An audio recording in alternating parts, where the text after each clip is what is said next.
नमस्कार दोस्तों। तो आज की हमारी कहानी है बहू को रोटियां बनाकर नहीं खिला सकती। पता नहीं किस जन्म की दुश्मनी निकाल रही है। मुझसे ऐसी छुई मुई बनकर बैठी रहती है जैसे मेरे आने से पहले 8-10 नौकर चाकर आगे पीछे फिरते रहते थे। थोड़ा बहुत हाथ पैर हिलाने से कौन सा शरीर घिस जाएगा इनका। सब कुछ मेरे भरोसे छोड़कर बैठ जाएंगी। बाहर से थक कर आओ, फिर मैं आते ही रसोई में लग जाऊं। वीना खींचते हुए अपना सारा गुस्सा रसोई के बर्तनों पर निकाल रही थी। ऐसा नहीं था कि उसकी सास रुक्मणी जी को बहू की बड़बड़ाहट का भान नहीं था, लेकिन वो भी ठिठाई पर थी। बहू की बड़बड़ाहट को एक कान से सुनकर दूसरे कान से निकाल रही थी। वीना एक पढ़ी लिखी लड़की थी। उसका सपना था कि वो अपने पैरों पर खड़ी होगी। उसने नौकरी के लिए कई जगह आवेदन भी दे रखा। इस बीच जब उसके लिए अभिषेक का रिश्ता आया तो उसने साफ साफ कह दिया कि वो शादी इसी शर्त पर करेगी कि शादी के बाद उसे अच्छी नौकरी मिली तो कोई उसे नौकरी करने से नहीं रोकेगा। आखिर इतना पढ़ने लिखने के बाद वो घर पर नहीं बैठ सकती। अभिषेक और उसके घर वालों को इस बात से कोई आपत्ति नहीं थी कि उनकी बहू नौकरी करेगी, इसलिए दोनों तरफ से खुशी खुशी ये रिश्ता हो गया। शादी के कुछ दिनों बाद ही वीना की ज्वाइनिंग लेटर आ गया।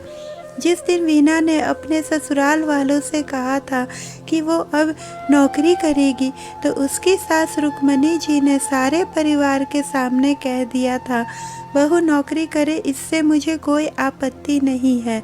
मैं ये भी नहीं कहूँगी कि वो पहले घर का काम करे फिर नौकरी पर जाए, लेकिन मैं भी अब पहले की तरह पूरा घर नहीं संभाल सकती। मुझे सब कुछ मंजूर है, लेकिन मुझसे ये उम्मीद मत करना कि मैं बहू की रोटियां बनाकर खिलाऊंगी। मुझे पता है कि अगर मैं एक बार इस भंवर में फंस गई तो जिंदगी भर नहीं निकल पाऊंगी। उस वक्त सबको रुक्मणी जी की बात सुनकर आश्चर्य हुई। उनके पति तो ये भी कहा कि मुझे नहीं पता था कि मेरी सीधी सरल पत्नी भी सास बनते ही अपना रूप बदल लेगी। लेकिन इन सब बातों का रुक्मणी जी पर कोई असर नहीं हुआ। वो तो अपनी जिद पर अड़ी थी। खैर, वीना को तो नौकरी करनी ही थी, क्योंकि घर के थोड़े से काम के लिए वो अपनी इतनी अच्छी नौकरी तो नहीं छोड़ सकती थी। वहीं उसके पति और ससुर जी ने भी नौकरी की इजाज़त दे दी थी, तो वो फिर कहाँ रुकने वाली थी। इस समस्या का ये हल निकाला गया कि घर के कामों के लिए एक कामवाली और खाना बनाने के लिए कुक रख ली गई। खाना बनाने वाली सुबह और शाम का खाना बना कर चली जाती। वीना का काम था ऑफिस से आकर बस खाना परोसना। यूं ही दिन निकल रहे थे। वीना की शादी को 2 साल हो चुके थे। अब तो वंदना और बाकी सब घर वालों को इस रूटीन की आदत हो गई थी, लेकिन मुश्किल तो तब होती जब कभी खाना बनाने वाली छुट्टी ले लेती थी। ऐसा ही कुछ इन 2 दिनों से हो रहा था, जिस कारण से वीना खिंजी हुई थी। ऑफिस से आकर रोटियां बनाना उसे बहुत बड़ा बोझ लगता था। वैसे तो रुक्मणी जो इन दिनों में सब्जियां काटकर बना देती थी, लेकिन बहू के ऑफिस से आने के बाद रसोई में झांकती भी नहीं थी। उस समय वीना को अपनी बैठी हुई सास बहुत चुभती थी, तो वो बड़बड़ाती रहती और रोटियां बनाती रहती।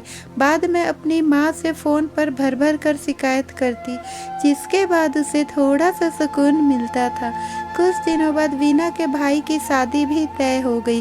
वीना की होने वाली भाभी भी नौकरी पेशा था। वीना की माँ ने सगाई के वक्त ही खुश होते हुए गर्व से कह दिया, भाई मैं तो और सासों की तरह नहीं हूँ जो बहू के आने पर हाथ धरकर बैठ जाऊँ। जब अभी तक पूरा घर संभाल रही थी, तो अब क्यों नहीं मेरी बहू को मेरी तरफ से पूरी छूट रहेगी। जब एक माँ अपने बच्चों को रोटियां बनाकर खिला सकती है, तो बहू को क्यों नहीं खिला सकती। बहू, तुम निश्चिंत होकर नौकरी करना, रसोई मैं संभाल लूँगी। वीना की माँ के उच्च विचार सुनकर उसकी होने वाली भाभी का पूरा परिवार और खुद वीना भी गदगद हो गई। वाह माँ, आप कितने बड़े दिल की हैं। काश मेरी सास भी आपकी तरह होती, लेकिन मेरी किस्मत में ये सुख कहाँ। मेरी सास तो बस हुक्म चलाना आता है। मुझे गर्व है कि मेरी माँ इतने खुले विचार की है। अपनी चिड़चिड़ाहट निकालते हुए वीना बोली। कुछ दिनों में ही वीना के भाई की शादी हो गई और कुछ दिनों बाद ही वीना की भाभी ने अपनी नौकरी ज्वाइन कर ली। वीना की माँ भी अपनी बहू को हथेलियों पर रखती थी। सुबह उसका नाश्ता, टिफ़िन, फिर रात का खाना भी तैयार रखती थी। अपने हाथ से परोस कर सबको खाना खिलाती थी। उनकी बहू भी मम्मी जी करती हुई अपनी पसंद नापसंद बताती रहती थी, जिसे वीना की माँ बड़े चाव से पूरा करने में लगी रहती थी। खुशी खुशी दिन बीत रहे थे, लेकिन ये प्रक्रिया धीरे धीरे अब उदासीनता में बदल रही थी। वीना की भाभी को अब कुछ भी ना करने की आदत पड़ गई थी। एक दिन जब वीना फ़ोन पर अपनी माँ से बात कर रही थी, तो उसकी माँ बस रो पड़ी।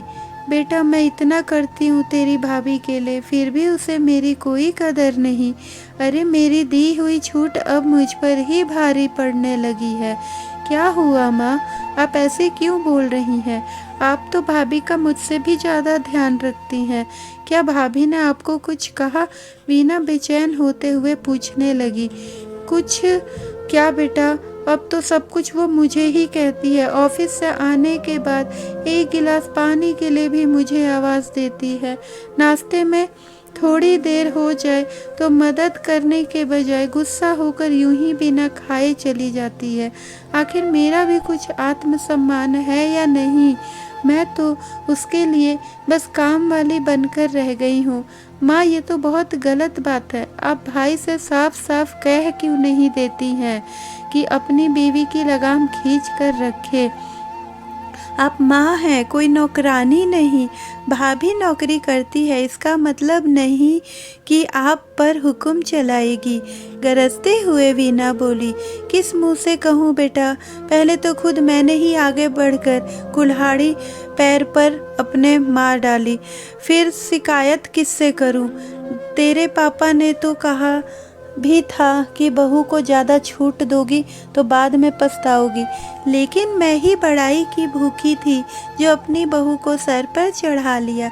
एक बात कहूँ बेटा, तू चाहे अपनी सास को कुछ भी कह, लेकिन समधन जी का ये फैसला सही था कि वो बहू को रोटियां बनाकर नहीं खिलाएगी। एक बार वो सबकी नज़र में बुरी अखड़ सास तो बन गई, लेकिन आगे लिए कम से कम अपना आत्मसम्मान तो बचा लिया। अब ना तो तू उन्हें कोई ताना दे सकती है और ना ही कोई रिश्तेदार। काश मैंने भी शुरू से ही ये घर गृहस्थी की पूरी जिम्मेदारी अपने सिर पर लेने से इनकार कर दिया होता, तो आज मेरा ये हाल न होता। माँ की बात सुनकर वीना निःशब्द हो गई। भारी मन से उसने फ़ोन रख दिया। बाहर हॉल में आकर देखा तो सास ससुर आराम से बैठकर बातें कर रहे थे। बातें करते करते उसकी सास अपने नाखूनों पर नेल पेंट लगा रही थी, जिसे देखकर ससुर जी उन्हें चिढ़ा रहे थे। अब बुढ़ापे में ये फैशन करके किसे दिखाओगी? मेरी तो नज़र भी कमज़ोर हो गई है। किसी को नहीं दिखाना मुझे, मैं तो अपनी खुशी के लिए लगाती हूँ। सारी उम्र तो घर गृहस्थी में उलझी रही, अब अवकाश का वक्त आया है तो अपने शौक़ तो पूरा कर लूँ। पता नहीं कब भगवान के घर से बुलावा आ जाए। वीना की सास मुस्कुराते हुए बोली, पता नहीं आज क्यों अपनी सास की बात सुनकर चिढ़ नहीं रही थी, बल्कि वो भी मुस्कुरा उठी। सही तो कह रही है मम्मी जी, एक गृहिणी को अपने लिए वक्त ही कब मिलता है। पहले अपने बच्चों को पाल पोस कर बड़ा करो, फिर कामकाजी बहू आ जाए तो उसे और उसके बच्चों को संभालो। काश मेरी माँ ने भी मेरी सास की तरह पहले ही कह दिया होता कि बहू को रोटियां बनाकर नहीं खिला सकती। तो दोस्तों, आपको ये कहानी कैसी लगी कमेंट करके बताएं, लाइक करें और चैनल को सब्सक्राइब करना ना भूलें। तो मिलते हैं एक नई कहानी के साथ। धन्यवाद।